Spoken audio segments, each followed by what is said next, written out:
Nous allons maintenant découvrir l'exposition Courte pointe de la vie qui vit avec l'artiste Annick Fontaine. Bonjour Annick. Bonjour. On aime beaucoup ton exposition, Annick, c'est vraiment spécial. Merci. Merci d'être ici aujourd'hui avec nous. J'aimerais qu'on commence par parler du titre de ton exposition, Courte pointe de la vie qui vit. Pourquoi tu as choisi ce titre-là? Mais premièrement, c'est parce que j'adore faire des portraits. Puis, je voulais vraiment me concentrer sur le visage. Puis là, je me suis mis à me dire, il y a vraiment des individualités en arrière de chacun des visages. Puis, ils sont tout seuls, mais en fait, c'est un petit peu comme nous. On est tout seul dans la vie, on va mourir tout seul, mais on a des liens qui se font puis qui se défont au courant de la vie. Puis, c'est pour ça que c'est une courte pointe qui se défait puis qui se refait. Fait que chaque peinture est individuelle, mais vous allez voir quand vous allez venir voir l'expo qu'il y a quelque chose là, qui ressemble à une courte pointe, mais je ne vous dis pas trop qu'est-ce que c'est. Oui, ton expo est quand même particulière. Ce sont de petites œuvres, mais qui paraissent tellement grandes de la façon que l'exposition est montée. Pourquoi tu as choisi de la monter ainsi? Mais j'avais beaucoup de questionnements. Je me disais, bon, est-ce que j'y regroupe justement pour que ça fasse courte pointe? Puis je suis venue peut-être vers le mois de mars. Je suis venue par hasard vraiment venir voir la salle là, pour m'imprégner. Puis j'avais la chance que, justement, celui qui monte les expos était là. Puis là, j'ai commencé à regarder ça, puis je me suis dit, ah non, ça serait vraiment beau là, de le faire d'une façon linéaire, un peu comme, justement, la vie qui passe. Là, c'est très... c'est linéaire. Absolument. C'est vraiment un hymne à la vie. Là. On a vraiment l'impression que c'est ça quand on regarde ton exposition. Oui, puis la vie des humains, mais vous allez voir aussi qu'il y a des petits animaux un petit peu partout aussi. Donc, c'est l'hymne qui font à la partie vie de des la animaux. vie aussi. Oui, ouais. Aussi. Ouais. Alors, moi, j'aimerais que tu nous parles un peu de ta technique. C'est vraiment de l'acrylique sur bois. Okay. Ça, je fais ça depuis très longtemps. C'est probablement ce que j'aime le plus. J'ai travaillé la peinture à l'huile, mais j'étais trop nerveuse pour faire de la peinture à l'huile parce qu'il faut attendre que ça sèche. Puis, non, je travaille très... j'ai pas vraiment de méthode là, précise. Je travaille vraiment... c'est spontané, il faut que ça sorte. Oui, c'est ça. Donc, c'est vraiment le médium que j'aime le plus. Mais j'ai fait aussi d'autres médiums, là, comme l'encre de Chine, puis la photographie. Mais c'est mon médium préféré. Tu es artiste multidisciplinaire. Parle-nous un peu de ton cheminement. Bien, moi, dans le fond, j'ai fait mon université à Concordia en photographie, mais dans le pavillon des arts de Concordia. Okay. Donc, c'était de la photo, mais c'était vraiment axé sur l'art. Puis, j'ai appris plein de techniques photographiques. J'ai adoré ce cheminement-là, mais je savais que j'allais revenir à la peinture. Puis, c'est ce que tu aimes le plus? Oui, vraiment.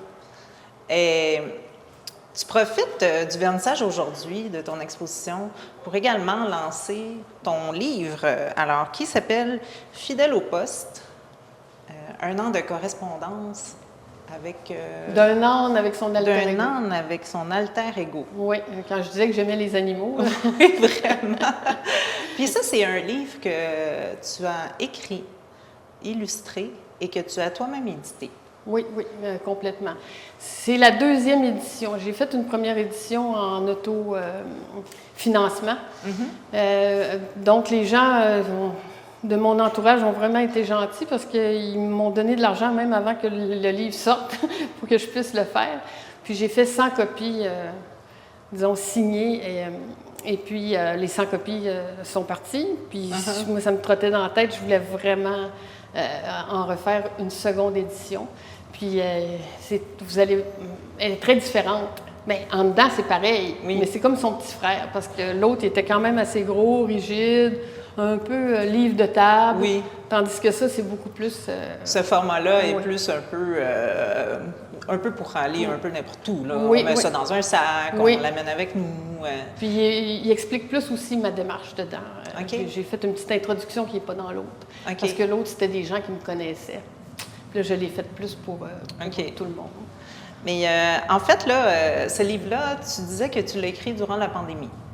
Je l'ai publié durant la pandémie, mais je l'ai vraiment fait en 2019. OK. C'est comme l'ancien monde. Parce que je me suis envoyé une carte postale par jour pendant 1 an de temps. OK. Je faisais le dessin de la carte postale, puis je me mettais dans la peau d'un âne, puis je racontais un peu ma journée. C'est sûr qu'il y a des choses qui sont évidemment inventées, parce que l'âne, il y a toutes sortes de manières de penser qui ne sont pas les miennes. Là. Mais c'est vraiment, je l'ai envoyé par Poste Canada à mon adresse pendant 1 an de temps. J'ai fini le 1er janvier 2020. OK. Puis là, avec la pandémie, j'ai eu le temps justement d'apprendre à monter mon livre, etc. Parce que j'ai eu quand même une petite période de temps où j'ai pas travaillé, donc j'ai pu apprendre à monter mon livre moi-même. Là. J'ai écouté un monsieur américain qui disait comment monter les livres, puis je l'ai fait. Ah oui? C'était le bon temps pour apprendre à faire ça. Oui, oui. Vive YouTube. D'ailleurs, le livre est en vente ici au Carrefour culturel, donc n'importe qui Oui. qui aimerait se le procurer là, peut venir ici. Oui, ça fait plaisir. Alors, vraiment, il est vraiment le fun. Je l'aime beaucoup avec les petites illustrations et les courts textes. Là, c'est vraiment intéressant. Oui, merci. Pour terminer, là, j'aimerais ça savoir quels artistes t'ont influencé là, dans ta carrière? Oh, mon Dieu, il y en a beaucoup. Mais je pourrais dire, si je vais vraiment dans le début de ma vie, là, c'est vraiment... moi, j'avais la chance de rester proche du Musée du Québec, à Québec. OK. Puis le musée, on pouvait rentrer là. Je veux dire, même si j'avais 12 ans, 11 ans, 10 ans, on pouvait rentrer là. Mais donc, j'y allais quand même assez souvent. Puis, il y a une peinture d'Alfred Pellan que j'avais vraiment beaucoup aimée. Je me souviens plus du titre exact, mais il me semble que c'est Portrait de la jeune fille au col blanc. Il me semble, ou Portrait de la femme au col blanc. Puis, je restais vraiment longtemps devant elle. C'est là que j'ai vu, je me suis dit, il faut vraiment que je fasse ça. Puis, dans l'exposition, il y a un petit clin d'œil à cette peinture-là. Ah, intéressant, on va la Oui, chercher. oui. OK. Puis aussi, ben, j'adore Krigoff, les peintres aussi du 16e siècle, les peintres flamands, j'aime beaucoup. Oui. Frida Kahlo, j'ai beaucoup d'admiration pour ces peintres-là. Pour des portraitistes surtout, des gens Oui. qui vont Oui. justement peindre des personnages. Oui, puis je suis un petit peu dans le passé, là, mais Oui. c'est ça, c'est eux que j'aime. Tant mieux. Alors, si on veut en savoir plus sur toi, est-ce qu'on peut te trouver sur le web? Est-ce que tu as un atelier? J'ai un aux site éboulements? internet, annickfontaine.com. OK. Puis sur le site, on peut cliquer puis communiquer avec moi. Puis j'essaie de mettre un petit peu ce qui se passe, là, le mettre à jour le plus souvent possible. Oui, c'est important. Merci beaucoup, Annick. Bien, ça me fait plaisir. Plaisir de m'entretenir avec toi.